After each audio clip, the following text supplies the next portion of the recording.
Christchurch test के दूसरे दिन भारतीय बल्लेबाजों का फ्लॉप शो जारी। दूसरी पारी में टीम इंडिया ने 90 रन पर खोए 6 विकेट, 97 रन की बढ़त हासिल की। जसप्रीत बुमराह का आया बयान, कहा टीम मिलकर करेगी कड़ी मेहनत, तीसरे दिन ज्यादा रन बनाने पर करेंगे फोकस। एशिया कप को लेकर पीसीबी का बड़ा बयान, कहा एशियाई क्रिकेट परिषद करेगा टूर्नामेंट की जगह तय। बीसीसीआई अध्यक्ष सौरव गांगुली ने कहा था दुबई में होगा कब। हेनरिच क्लासेन के शतक के आगे ऑस्ट्रेलिया हुआ फेल। साउथ अफ्रीका ने कंगारुओं को पहले वनडे में 74 रन से दी मात। 3 मैचों की सीरीज में बनाई 1-0 की बढ़त।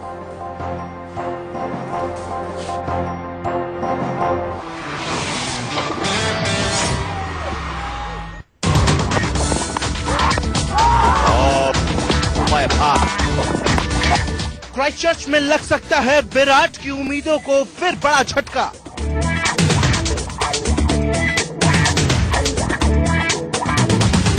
खराब बल्लेबाजी ने टीम इंडिया को जमीन पर लापटका।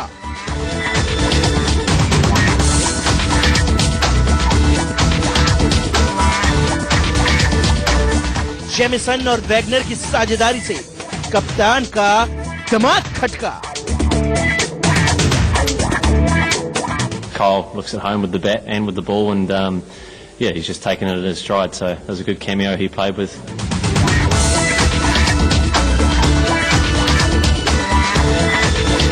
गेंदबाजों के प्रदर्शन पर मैच का नतीजा अटका। जीतो तो जाने, नंबर 1 तब माने।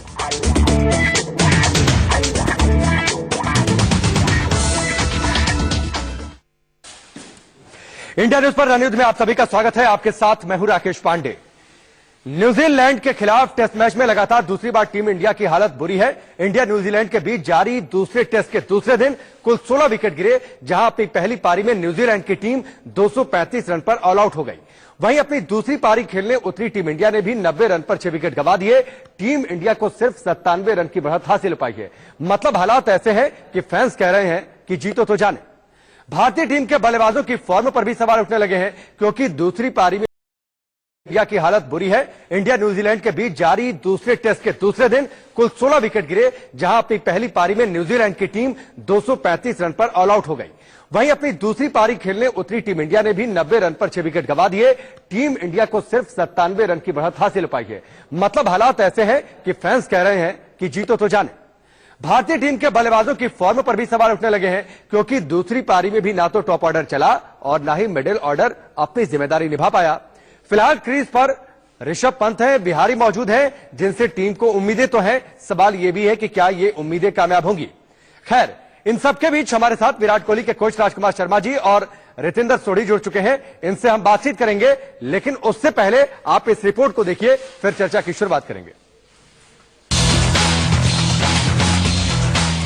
उम्मीद की है आखिरी लो, मैच जिताने की है आखिरी आस। वेंटिलेटर पे चल रही है बल्लेबाजी की अंतिम सांस। इन सभी बातों का बोझ लिए बिहारी और पंत ने दूसरे दिन के अंतिम पलों को निकाला, लेकिन इम्तिहान अभी बाकी है। साख और लाज की लड़ाई में बागडोर अभी इन्हीं के कंधों पर है। 7 रनों की बढ़त के बाद भारतीय बल्लेबाजी फिर चरमरा चुकी है। 90 रन पर 6 बल्लेबाज पवेलियन लौट चुके हैं, यानी कुल बढ़त 97 रनों की है। अब बड़ा सवाल यह है कि चौथी पारी में न्यूजीलैंड के सामने कैसी चुनौती रखी जाए। टीम इंडिया को मैच अपने नाम करना है तो बल्लेबाजों को रणनीति ऐसी बनानी होगी कि टारगेट 200 रन हो जाए। छोटी छोटी टारगेट वाली साझेदारी करनी होगी। वहीं पंत को अपने पावर प्ले का बेहतर इस्तेमाल करना होगा। साथ ही शॉर्ट पिच गेंदबाजी के खिलाफ बल्लेबाजों को सही शॉट सिलेक्शन करना होगा। तो चौथी पारी में न्यूजीलैंड का रिकॉर्ड भी खराब है। अभी हमारे जो बैट्समैन बचे, अभी हम वही कोशिश करेंगे कि आगे वो रन बनाए, तो हम जितना टारगेट मिले उसमें अपना बेस्ट देंगे। भारतीय टीम के लिए अच्छी बात यह है कि 2 स्पेशलिस्ट बल्लेबाज अभी भी क्रीज पर हैं और जडेजा का आना अब बाकी है। साफ है, टीम इंडिया अपनी साख और लाज दोनों बचा सकती है। बस एक अच्छी पार्टनरशिप की दरकार है। इंडिया न्यूज के लिए राहुल कात्यायन की रिपोर्ट। तो यह रिपोर्ट आपने देखी और साथ ही जसप्रीत बुमराह का बयान भी आपने सुना कि टीम इंडिया बेहतर कोशिश करेगी, लेकिन सवाल है ये कोशिश किस आधार पर। राजकुमार जी और रितिंदर सोढ़ी दोनों हमारे साथ जुड़े हैं। राजकुमार जी, सबसे पहला सवाल तो आप ही के पास। न्यूजीलैंड को एक दिन में हमने ऑल आउट कर दिया, तो हमारे पास तो भरपूर समय था, खेल का काफी समय बचा था। बल्लेबाजों को चाहिए था कि रुककर आराम से बल्लेबाजी करते, ना कि जल्दबाजी में शॉट खेलकर आउट होते।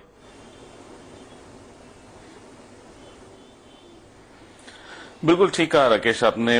थोड़ी जिम्मेदारी की जरूरत थी, थोड़ी एप्लीकेशन की जरूरत थी, जिसकी कमी दिखी, और शायद बहुत अच्छे से होमवर्क करके न्यूजीलैंड के गेंदबाज हर बल्लेबाज के अगेंस्ट गेंदबाजी कर रहे हैं। आप भले अजिंक्य रहाणे को देखें, विराट कोहली को देखें, जिस तरह वो दोनों एक ही तरह से आउट हुए हैं। विराट पहली इनिंग में भी सेम बॉल पर आउट हुए जैसे सेकेंड इनिंग में वो आउट हुए। इसी तरह रहाणे को टारगेट किया जा रहा है शॉर्ट बॉल से, या आप पृथ्वी शॉ को देखें, वो शॉर्ट बॉल से उनको परेशानी है।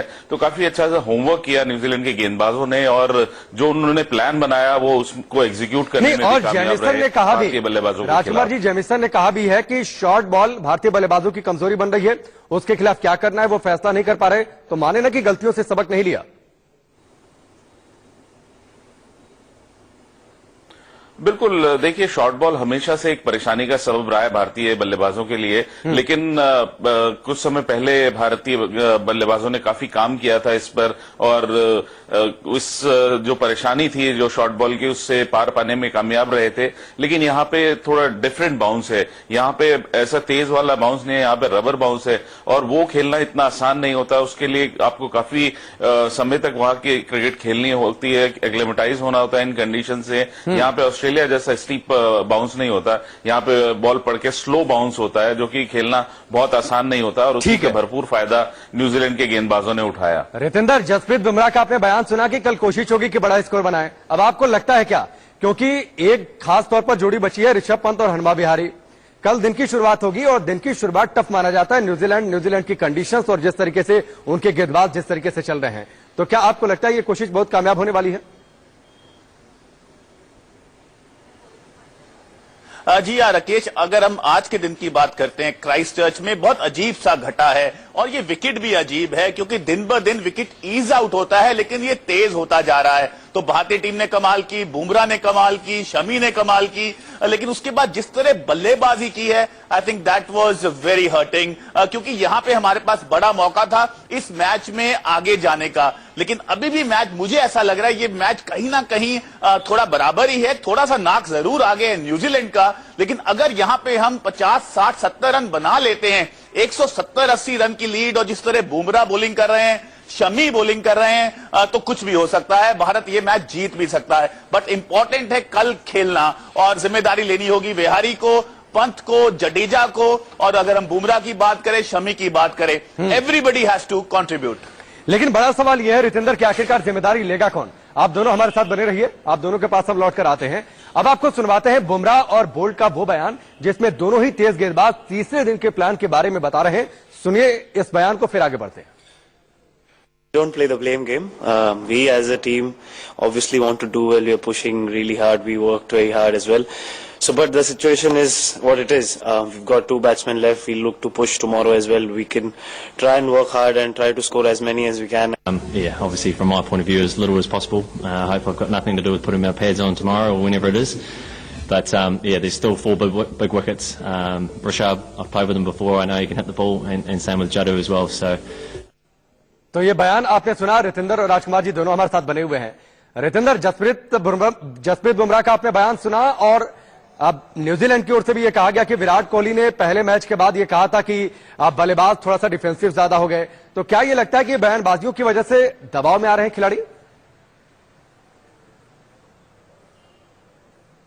राकेश, यहाँ पे हमें मानना होगा बल्लेबाजी तो हम अच्छी नहीं कर रहे हैं। बॉलर्स इस मैच में हमें बड़े तरीके से वापस लेके आए हैं, लेकिन सेकंड इनिंग में जिस तरह पुजारा और रहाणे जब बल्लेबाजी कर रहे थे, शॉर्ट बॉल का भरपूर इस्तेमाल कर रहे थे न्यूजीलैंड के बॉलर्स, तो वहां पे टेक्निक में खामी दिखी। अजिंक्य रहाणे को मैंने इतना स्ट्रगल करते कभी भी किसी टेस्ट इनिंग में नहीं देखा है। तो अब तो मलाल ऐसा है, वो जब भी बल्लेबाजी करेंगे तो हर बॉलर दुनिया का उनको शॉर्ट बॉल करेगा, क्योंकि आज बड़ी तंगी नजर आई है। तो यहां पे भारतीय बल्लेबाजों को जल्द से जल्द जवाब ढूंढना होगा। बिल्कुल, जल्द से जल्द जवाब ढूंढना होगा। आप दोनों हमारे साथ बने रहिए, आपके पास हम लौट कर आते हैं। बयान कुछ और है, वो बयान हम आपको सुनवाते हैं। बोल्ट ने क्या कुछ कहा विराट कोहली को लेकर। See, we don't play the blame game. We as a team obviously want to do well. We are pushing really hard. We worked very hard as well. So, but the situation is what it is. We've got two bats. No, there's no secrets. I think he's a world-class player. Obviously, he's a big player for them. But yeah, we try to put enough pressure on him, keep him quiet. तो आपने bolt का यह बयान सुना और उसके बाद अब दो तस्वीरें देखिए। विराट कोहली के लिए न्यूजीलैंड दौरा कोई बहुत खास रहा नहीं है और किस तरीके से आउट हो रहे हैं। जरा इन दो तस्वीरों को देखिए, किस तरीके से दोनों पारियों में विराट कोहली आउट हुए। ये दोनों तस्वीरें और राजकुमार जी हमारे साथ बने हुए हैं। राजकुमार जी, न्यूजीलैंड दौरे पर टीम इंडिया ने कोई सबक नहीं लिया और शायद विराट भी वो पकड़ नहीं बना पा रहे हैं अपनी गलतियों को लेकर।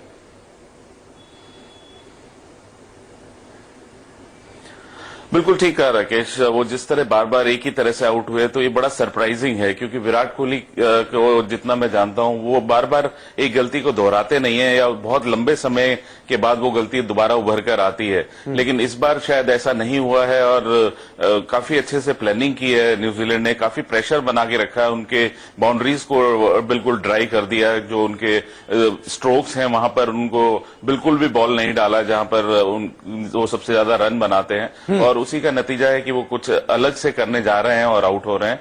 तो इसमें क्रेडिट मैं न्यूजीलैंड के गेंदबाजों को भी देना चाहूंगा कि उन्होंने अच्छे से अपना होमवर्क किया है। ठीक है, आप दोनों हमारे साथ बने रहिए, आपके पास हम लौट कर आते हैं। टीम इंडिया की हालत बहुत बेहतर नहीं क्राइस्टचर्च के इस मैदान पर। भले ही दोनों पारियों में टीम इंडिया के बल्लेबाज हर मौके को गंवाते दिखे, लेकिन टीम इंडिया की गेंदबाजी ने कीवी बल्लेबाजों पर कहर बरपा दिया। एक रिपोर्ट देखिए, फिर आगे बढ़ते हैं।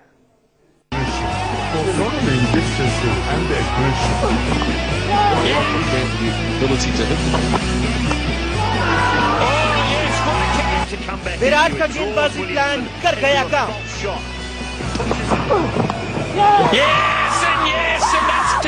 बल्लेबाजों ने किया कीवियों का काम तमाम।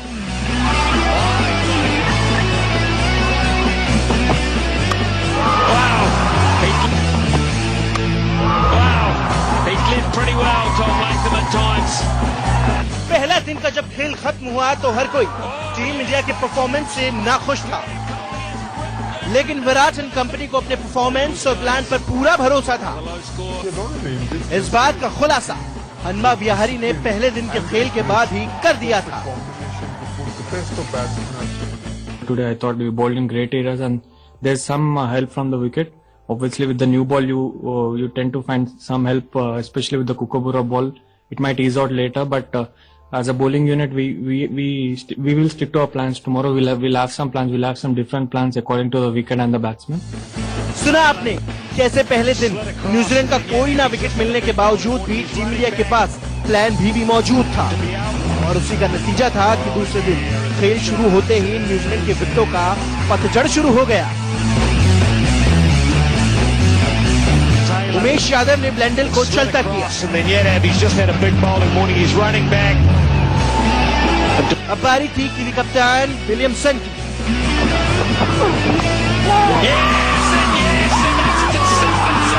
विलियमसन बुमराह की गेंद को पढ़ नहीं पाए और विकेट के पीछे आउट हो गए। कीवी टीम को अगला झटका रविंद्र जडेजा ने दिया। जडेजा ने अपनी फिरकी में टेलर को फंसाया। जडेजा की गेंद को मारने के चक्कर में लीडिंग एज लगा और टेलर पवेलियन लौट गए। जब जडेजा, बुमराह और उमेश विकेट ले चुके थे तो शमी क्यों पीछे रहते। शमी ने लगातार 2 ओवर्स में लेथम और निकोलस का विकेट निकालकर मेजबान टीम को मुश्किल में डाल दिया। विराट के प्लान को काम करता देख कीवी टीम के खिलाड़ियों ने अपना सर पकड़ लिया।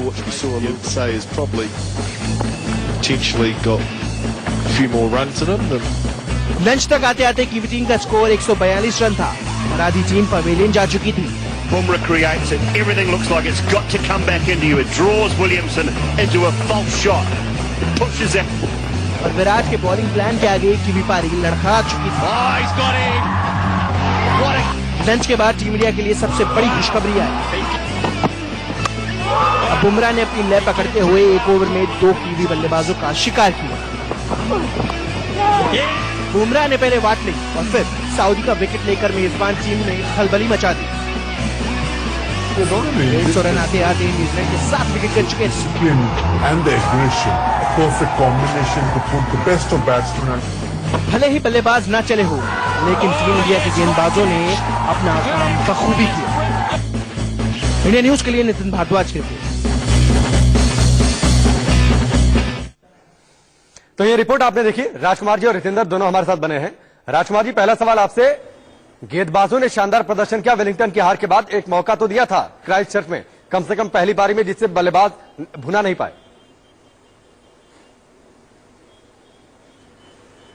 बिल्कुल, आपने ठीक कहा। बहुत अच्छी कमबैक कराई बुमराह और शमी ने, जिस तरह गेंदबाजी की, और उमेश और जडेजा ने भी उनका बखूबी साथ निभाया। और लगा दोबारा कि बुमराह अपनी दोबारा वापस फॉर्म में आ गए हैं और एक बेहतरीन प्रदर्शन रहा बुमराह की तरफ से भी। लेकिन यहीं पर बैट्समैनों ने जो एडवांटेज बॉलर्स ने दिलाया था उसको खो दिया। और जो भारत टॉस हार कर लग रहा था कि भारत काफी खराब टॉस हारा है और जल्दी आउट हो गया, लेकिन रिकवरी बहुत अच्छी हुई थी बॉलर्स के थ्रू। लेकिन अनफॉर्चुनेटली सेकेंड इनिंग में भारतीय बल्लेबाजी कोलैप्स कर गई। अब आशा है कि अब ये दोनों बल्लेबाज हनुमा और ऋषभ पंत और साथ में जडेजा अगर स्कोर को 200 तक ले जाते हैं तो ये मैच अभी भी ऑन है और बहुत रोमांचक मुकाबला होने की आशा है। चलिए, उम्मीदें हैं और उम्मीदों से दुनिया कायम है। आप दोनों हमारे काफी हार्ड विकेट है और उन लोगों ने काफी ग्रीन ग्रास रखी थी, तो बाउंस था, थोड़ा लाइवली विकेट था, तो थोड़ा हेल्प हमेशा रहता ही है। तो उसके हिसाब से जब आपको थोड़ा मूवमेंट मिल रहा है तो आप हमेशा एज अ बॉलर कॉन्फिडेंट रहते हो कि आप अच्छा बॉलिंग करोगे।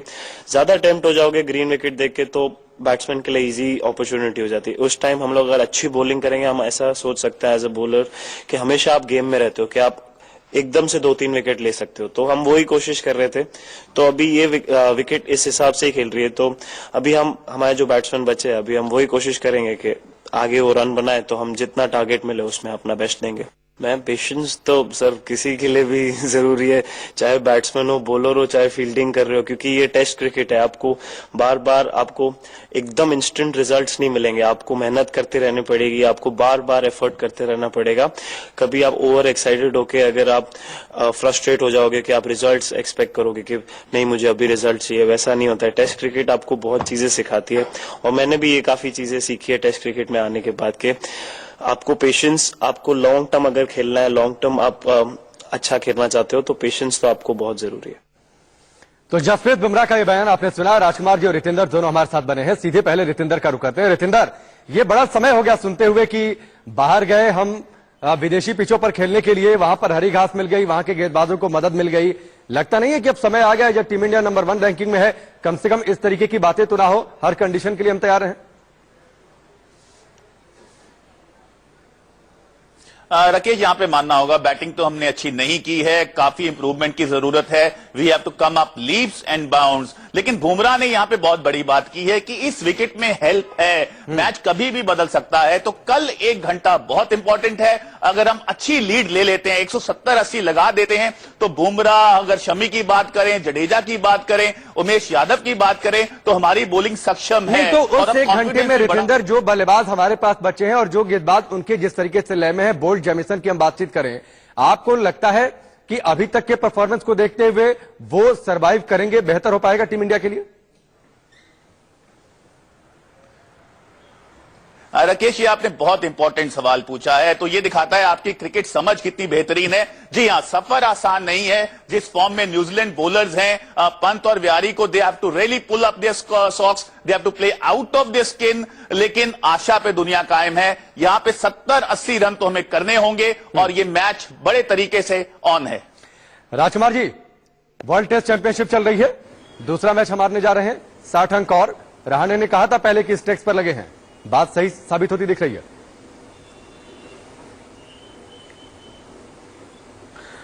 देखिए, बहुत इंपॉर्टेंट है वर्ल्ड सीरीज के फाइनल में पहुंचने के लिए कि भारत ये मैच किसी तरह जीते।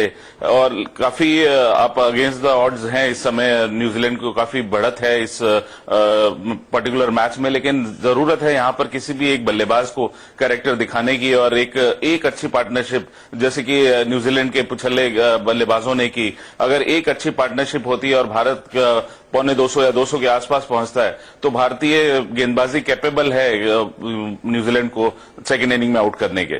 भारतीय गेंदबाजी तो कैपेबल है, लेकिन रितेंद्र अभी तक हम टॉप ऑर्डर, मिडिल ऑर्डर जो बल्लेबाज रहे हैं इस सीरीज में और वनडे में भी कमोवेश, बहुत ज्यादा सफलता मिली नहीं है इनको।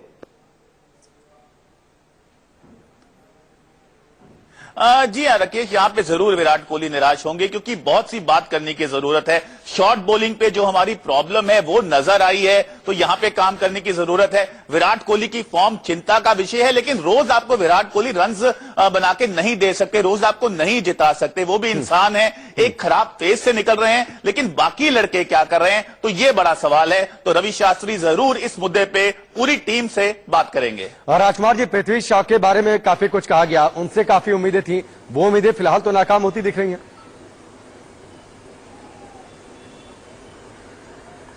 देखिए, पृथ्वी शॉ एक शानदार टैलेंट है, लेकिन हाँ अभी उन्हें काफी सीखना है। टेस्ट क्रिकेट में, इंटरनेशनल क्रिकेट में काफी सीखने की जरूरत है। और जिस तरह उनको आउट किया गया है 2 बार शॉर्ट बॉलों पर कि वो अंदर नहीं आते हैं और शॉर्ट बॉल उन्हें खेलने में मुश्किल होती है, तो कहीं ना कहीं यहाँ पर सीखना होगा पृथ्वी शॉ को और अपने कुछ स्ट्रोक्स भी लिमिट करने होंगे, क्योंकि एज ए ओपनर आप इतनी एग्रेसिव बल्लेबाजी नहीं कर सकते हैं जहां पर की सीमिंग कंडीशन हो, जहां गेंद बहुत ज्यादा स्विंग कर रहा हो, तो वहां पर आपको कुछ बॉलें छोड़कर भी खेलना आना चाहिए। चलिए, फिलहाल तो पृथ्वी शॉ क्या, राजकुमार जी, मुझे तो लगता है कि टीम इंडिया को ही पूरी सीखने की जरूरत है। शॉर्ट बॉल से कैसे निपटे, जब विदेशी पिचों पर जाएं तो किस तरीके से वहां की कंडीशंस में खुद को ढालें, यह भी मुझे लगता है पूरी टीम को ही सीखने की जरूरत है। आप दोनों का बहुत बहुत शुक्रिया और इस उम्मीद के साथ कल तीसरे दिन की खेल की शुरुआत टीम इंडिया के लिए बेहतर होगी, कम से कम शुरुआत का 1 घंटा। फिलहाल अभी के लिए बस इतना ही।